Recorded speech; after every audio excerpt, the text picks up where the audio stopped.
I was clerk on Marco Island, people watch those meetings, those advisory committee meetings, zoning board. What's the, do people watch? I mean, Oh, it was- I've never even thought about that. Marco, very, very About here? politically, the residents were very politically engaged. How about here in Bonita? And they watched all the meetings, Yeah, You want, oh, hold on, hold on. attended all the meetings. yeah.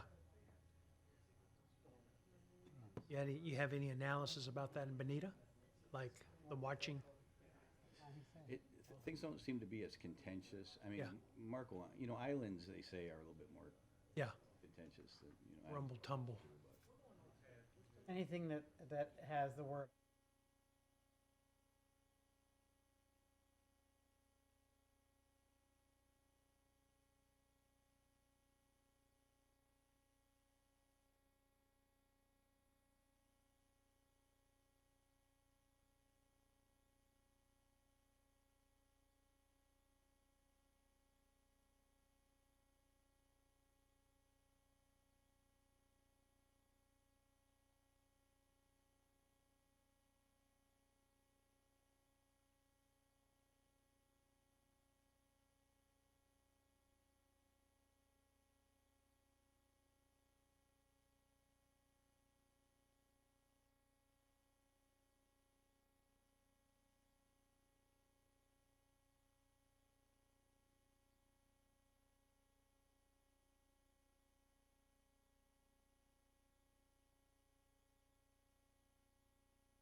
Give her report.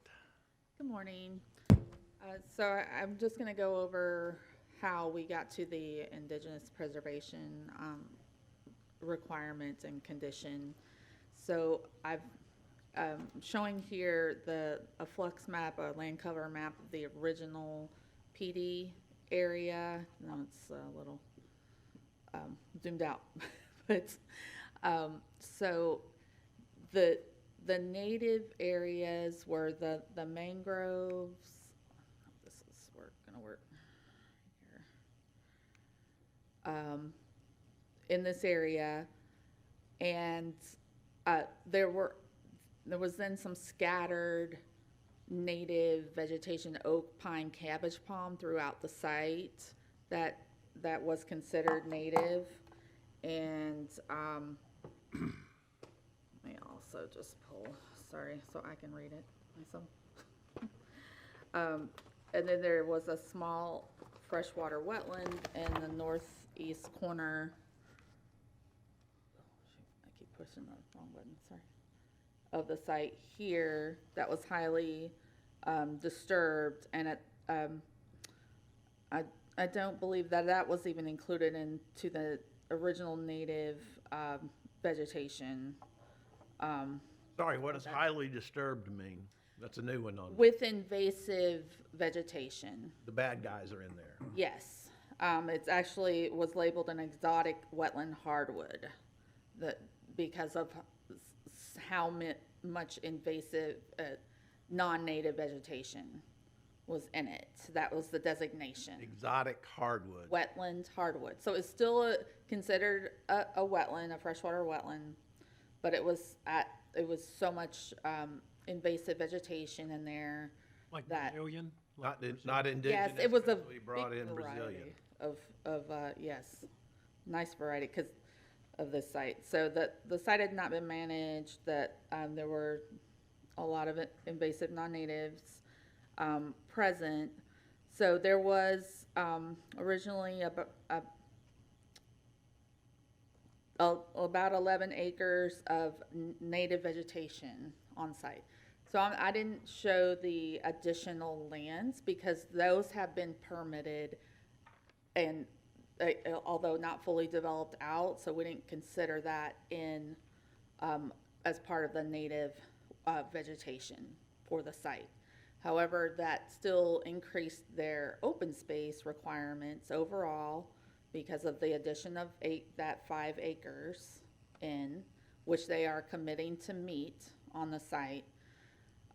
We had originally approved a reduced amount of native vegetation retention with the original PD with preserving the mangroves and then the small freshwater wetland, because at that time we weren't sure what the water management district might require, if they might require retention on site. That's a common practice of developments to retain the wetlands for either decreased cost of mitigation or unsurety of what the permitting agencies might do. And then they did go through the permitting process with the water management district and were allowed to mitigate for that area off-site and requested a further reduction of their indigenous requirement. We just in the last, within the last 2 weeks, came to an agreement to continue to retain that 0.63 plus acres, up to 0.7 acres. They have committed to 0.7 acres of retention on lands that they own to the north too, once those come in for development. So that's over and above what's already in preservation on those sites, like the mangroves are already in conservation. And that 0.7 acres isn't on what you're showing us here. Correct, but it is on adjacent lands that they own and control. It will be. But- And it will be designated at the time that they come in for development on that site. But the 619 in the northeast corner, 0.53 acres, that's the invasive we're getting rid of. Yes, so what will remain on this site is the mangroves at, I believe, 3.64 acres now. What? That's on the west side of, I keep pushing the wrong one, so. This whole mangrove area right next to the bay, that will remain on site, as well as they will continue to meet their open space, all the open space required. So your position is that the off-site mitigation basically meets the requirement. How does that benefit environmentally or visually the existing site? Or does it? Where is it? Where's the mitigation, the substitution? We are not requiring them to designate it and show it with this. It will be shown with, when they come in for development order on that site. So with this, there is a deviation to their indigenous, but with, it's the same amount. So they're preserving the same amount that they originally committed to with the first approval. So just on an adjacent, this is the adjacent property. So they have mangroves also on this property that they can use, designate to buffer, and there's there's a flowway on the other side too that so there's options for them to add to help buffer. We haven't gotten to the point where they know what they're doing on this site to designate that yet, but staff feels that this plan moves us forward to compliance with the comprehensive plan and the on-site or adjacent or within the city's own commitment to indigenous vegetation retention and preservation. So you're saying that this may or may not benefit this site other than they meet the requirement off-site. This, your slide says opportunity to preserve or recreate. The opportunity means, yeah, maybe we'll do it, maybe we won't. Is that word stronger somewhere? It is a condition. It is going to be a condition within the zoning document that, they will preserve an additional 0.70 acres on this site. So the reason is you're benefiting the community, not necessarily this particular site, with this additional land. You wanna- If I may, Jacqueline Ginson for the record. So this is the Pelican Landing RPD area F1, which is directly adjacent to the Bayview project. So this property's southern boundary is the northern boundary of Bayview. And you can even see on their master concept plan, they are integrating these projects together. So even though they are two different LLCs, they are two different plan developments, their intent is for these projects to work together. So staff's hoping, we understand they're still in their site planning phase, but given the existing environmental characteristics surrounding the current property of RPD, land development area F1, you have this mangrove fringe area that is currently under conservation. We are hoping that maybe they'll go ahead and recreate, replant, or preserve some areas that are meeting the definition of the indigenous preserve requirement. There's also areas right here abutting what we call the Kersey Smoot RPD, which is part of the Hyatt timeshares. And there is some vegetation here that could also benefit with putting that preserve area here, so we're getting larger contiguous preserves. We're just not sure where they want to place it. It could be all one preserve, but they could, again, accentuate some existing preserve areas to make some more contiguous opportunities for habitat. So that's why we're saying opportunity to preserve or maybe opportunities to recreate. But the zoning condition is that they will provide that additional offsite mitigation on this parcel. And who decides whether it's appropriate or not? Staff will evaluate it at time of development order. Okay, thank you. Are there any other questions for Laura? No. Thank you, Laura. Okay, so transportation, and again, these are things we just talked about. That information is on pages 6 and 47 of the staff report, again, reviewed by the 3 jurisdictions that have, well, 2 jurisdictions that have access to Coconut Road for improvements, and then also the city for the development potential. And then we have the approval of the trip conversion matrix. Went over the comprehensive plan analysis a little bit throughout the presentation. That analysis is included in the staff report, and also the applicant has a pretty lengthy analysis as part of their data and analysis. In terms of comprehensive plan consistency for the future land use element, we still find that the mixture of uses is appropriate. The level of service for infrastructure is not going to be impacted because they're not increasing density or intensity. The use for multifamily is an allowable use in the Coconut Village category, and also the Lee County outlying suburban.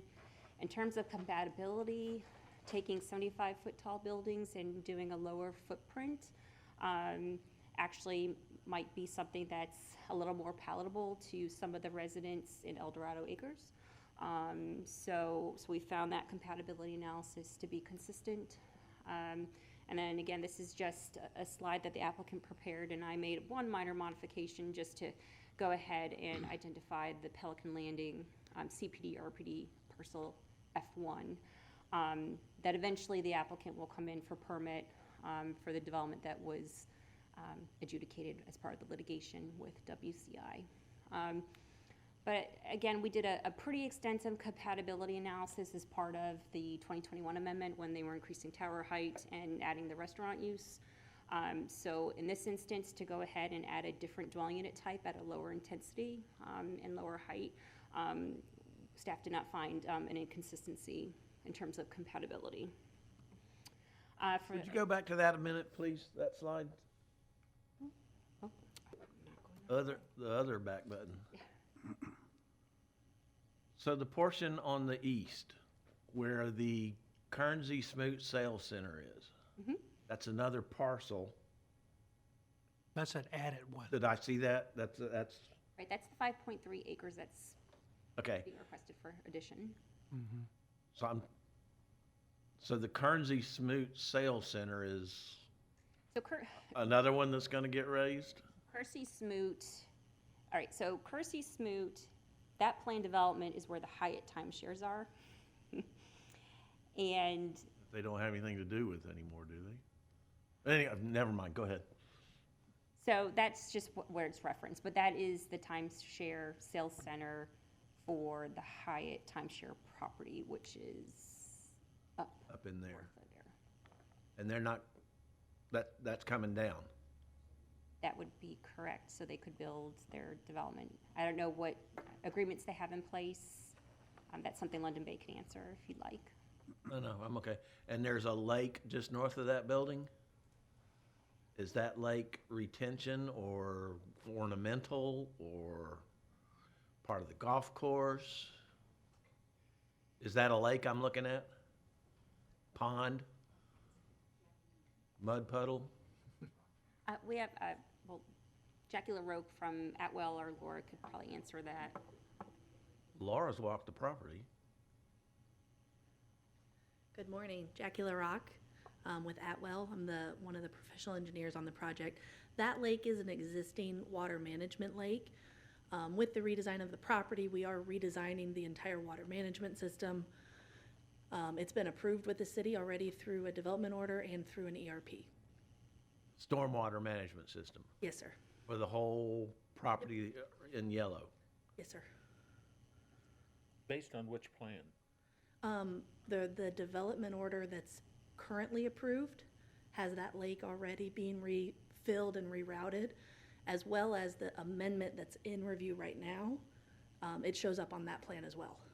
Being filled with dirt, Yep, filled in, we're filling it in, yes, no sir. longer being a lake. Jackie?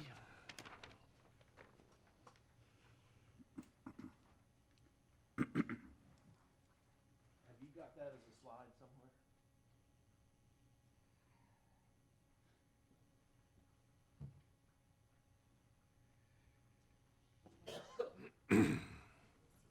For the board members, and Ben, I'm looking at page 3 of the staff report.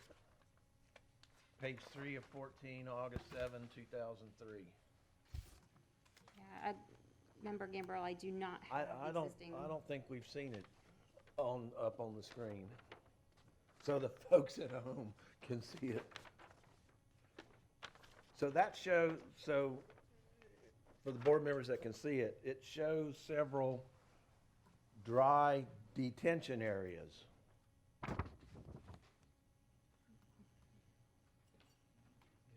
Right, so as part of the rezoning process, the land development code only requires Yeah, right here. Oh, you got it. a stormwater narrative as part of the plan development rezoning process. So they did resubmit an updated stormwater narrative. They do have an approved environmental resource permit with the district. Gary, on the record, please. Have a conversation. We have some extra copies here, Jackie, that if somebody would like a copy.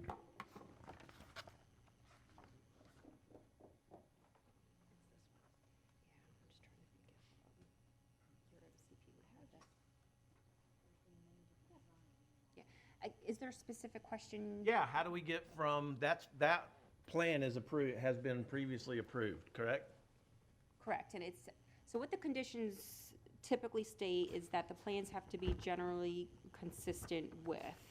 And then at time of development order, when the actual engineered drawings come in, then staff reviews in accordance with the zoning document and the land development code. So, as part of, and I know your question initially stemmed from this parcel, which is part of Pelican Landing, RPD, CPD, Area F1, which is not shown on this plan because the property wasn't added. So, as part of this request to add the land, and with the different site plan for the residential tracts, they're going to alter the stormwater management system design slightly to accommodate that plan, should they move forward with that plan. But that is a local development order item. in terms of plan development zoning, the requirement is a surface water management narrative. I think So- what Jackie's asking is, what's the question or what's the concern? How are we going from an approved plan of, now I've lost my page. Thank you. The plan is being amended, that, Page 3, you're looking at? So we're going from a lake and now 2 lakes and 3 retention areas, I'm gonna use the right word, retention versus detention, to this, which has none of that. so I think the answer that you're probably not looking for, but the answer would exist is that stormwater and those type of engineering details are not required to be At this level, at this level. but will come forward Correct. And so the, at the staff level and permitting process level later on. correct. Thank you. Which is very important, and I know you guys, Well, things can change during Take- the ERP, sorry for acronyms, the environmental resource permitting process. I mean, things can change. So there's some flexibility for them to go ahead and modify as long as they're meeting the land development code and the district requirements. staff will keep their eye on it as it goes through the process. Yes, sir. Yeah, Yes, yeah. Again, with the transportation, we found it consistent with the level of service requirements. There's the trip conversion matrix, so there's no increase in traffic generated. They are modifying and improving internal roadways. They'll provide 5-foot sidewalks on both sides and provide signage for shared infrastructure. So they're still allowing for multimodal infrastructure. And again, we continue to coordinate with the county and the village in terms of impacts to Coconut Road. With the conservation coastal management, there's no changing to the site marina standards. Water quality will be evaluated at time of local development order in coordination with the other agencies that also will have input into that process for water management and water quality treatment. Again, coordination with other agencies is very important. With the neighborhood and public outreach, as I explained, there were 2 neighborhood meetings that were held, and that information is provided in your staff report in terms of the content of that meeting and the topics that were raised. And as I explained, there's always concern about the traffic on Coconut Road, and we'll do our best to alleviate those concerns and educate and whatnot with the community. In terms of conditions, if you'd like me to go over those, the conditions are included on pages 6 through 8 of the staff report. Condition 1 goes ahead and approves the new master concept plan, and also describes or modifies to reflect the removal of the other option for the continuing care and independent living, and then adds the ability to have the townhomes and 2-family attached subject to that trip generation matrix. Condition 2 amends the previous, yes, sir. Excuse me, before you leave that area, number 1, new master concept plan. What is, you've got building A, and you've got this whole area down here, accessory structure. What is that, parking? What is that? It's, sorry, I cannot see. So- Okay, yes, so that is their pool amenity. So in one of the images that Alexis had shown, one of the renderings, it does show that they have the pool deck that goes adjacent to the marina area. So it's their pool with cabanas. So we can go ahead and prepare that or show that rendering, but that's not changing as part of this request. There's no changes relative to that. Well, it's a change from the approved plan. They're not changing anything on that section of the It building. was already approved for previous, but no changes. I don't know. Is that what you're saying? There's a building right where that is. But anyway, I understand. You're just I not can- showing the pool area. Yeah. Okay. Condition 2, so again, we're amending the 2021 amendment for the schedule of uses and the development regulations. Condition 3 is changes to the environmental conditions that were previously approved, so it's impacting deviation 13, then adding the new condition for the heritage trees on that parcel F1. Condition 4 is to support the deviation 17, which is parking. Condition 5, Oh, four supports deviation 17? 17, so that is something where I explained on the record that, so there's supposed to be, and I will work with the city attorney when he drafts the ordinance, should the board move this forward, is deviation 17 is the parking, so there is a 1 missing from condition 4. There's a typo. Correct. Good God.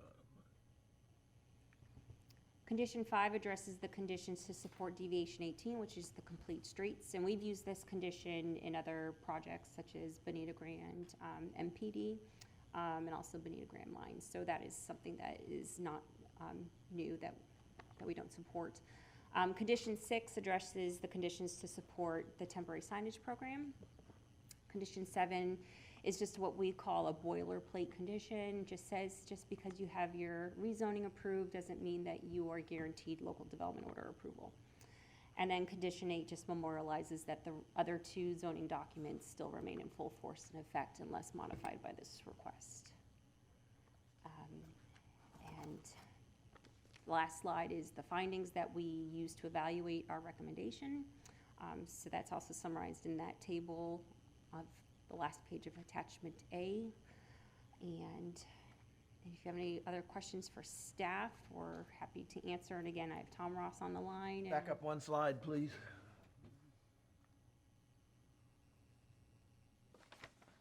Do we have that in the report? Yes, sir. So on attachment A, there's a Word document and then the table, and I'll go ahead and get you a page reference. That is on page 52. So the footer that has page 52, we'll take care of that.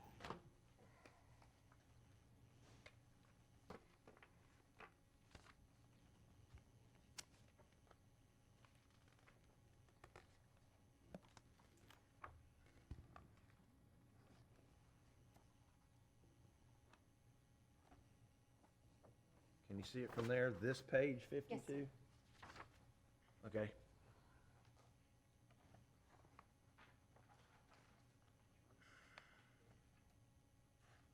Are there any questions from the board that staff can assist you with? I have, in going over this, I keep looking for some standards that I can follow, a concise statement of exactly what it is we're supposed to be looking for when we're reviewing all these things. And the closest I could come to is page 86. It's a memo from the Community Development Director, April 2022, which is an administrative amendment to zoning ordinance 20-06 as amended by ordinance 2103. So that gets us right up to date on what we're looking at. This,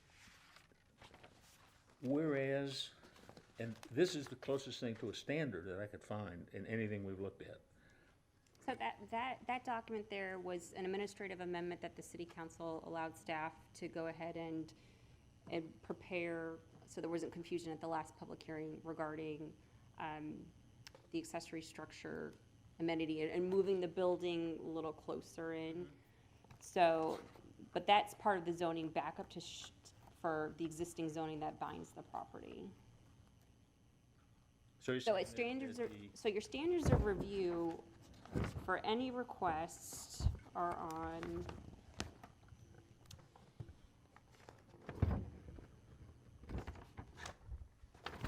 find the exact page for you.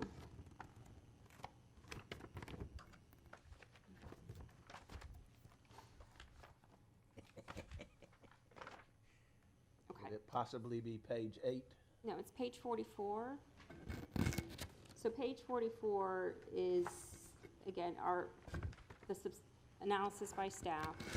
And so what that talks about is, again, the purpose of plan developments, and then the standard of review of the city staff and review agencies, which is the basis for our recommendation, is outlined in Land Development Code Chapter 4-131 D3, and Land Development Code Chapter 4-299A2 and 4, which is for your deviations. So those are the standards of review that staff utilizes when a request is submitted for a plan development, whether it be a new plan development or an amendment.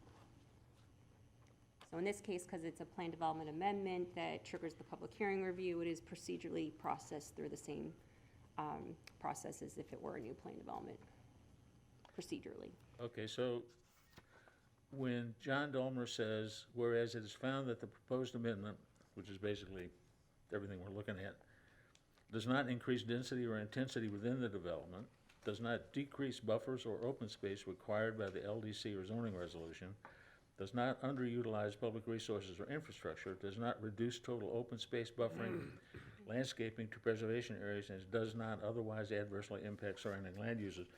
There's no place that's codified? That is codified as part of an administrative amendment process for master concept plans. This is not an administrative amendment to a master concept plan. This is a public hearing.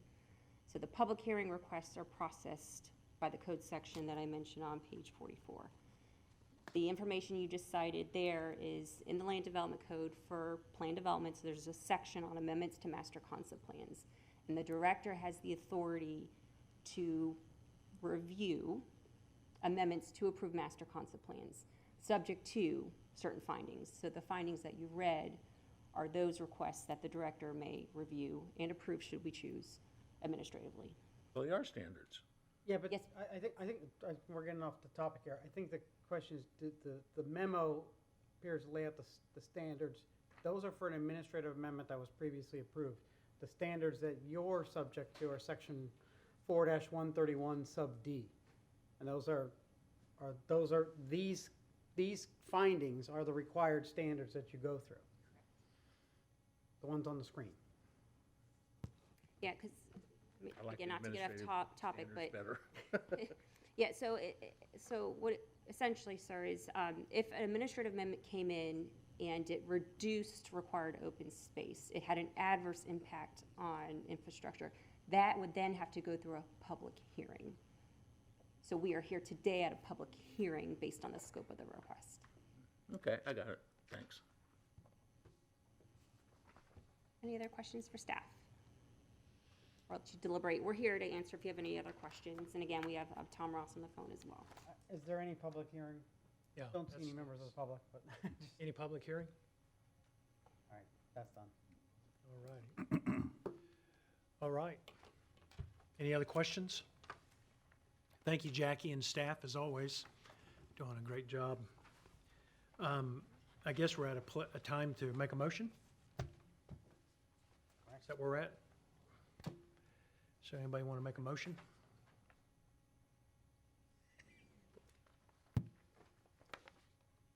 Ben, are you out there?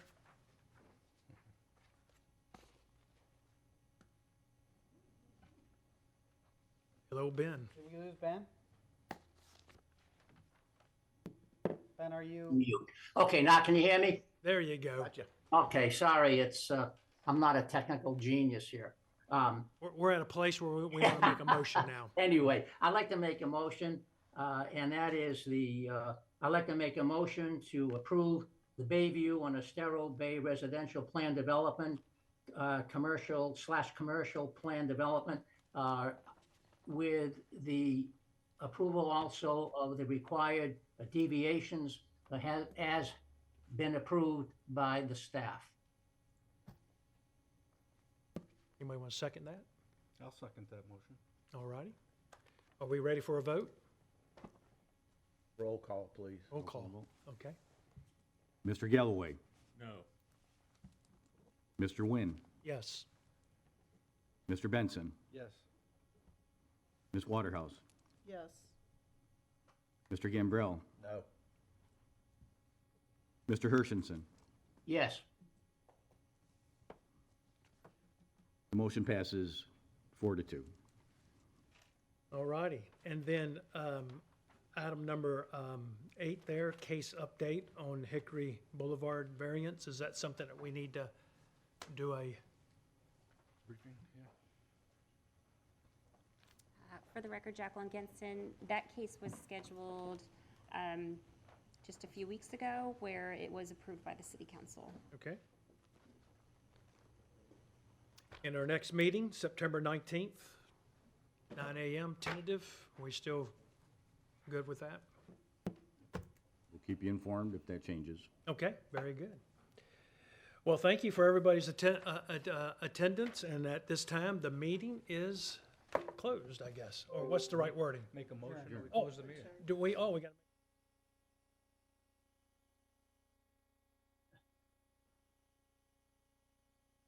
Yep. It is closed. I get to bang this one more time.